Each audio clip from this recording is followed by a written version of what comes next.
আচ্ছা, শীতকালে সব মানুষ জ্যাকেট, কুর্তা, পাঞ্জাবি, জুব্বা, তারপর হচ্ছে চাদর, তোয়ালা, কানটুপি, নাকটুপি, মাস্ক, হাত মোজা, পা মোজা সব কিছু দেয়। কারো কাছে অত্যাচার মনে হয় না।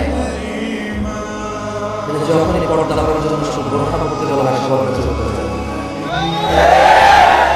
শীতকালে মহিলারা সৌন্দর্য দেখাবে না কেন? তখন কি ওদের স্বামীর সাথে থাকা লাগে না? তখন কি ওদের বয়ফ্রেন্ডরা ছুটি নিয়ে নেয়? তখন কি ওদের বিবাহের জন্য আসা বন্ধ হয়ে যাবে?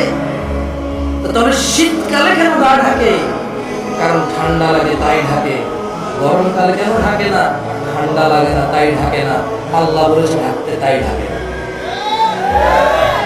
মুসলিম সমাজের বাবা মায়ের ছেলে সন্তানের আমার আপনার সবার এটা এম হয়ে গেছে, যেটা আল্লাহর নবী বলছে ওটা উল্টোটা।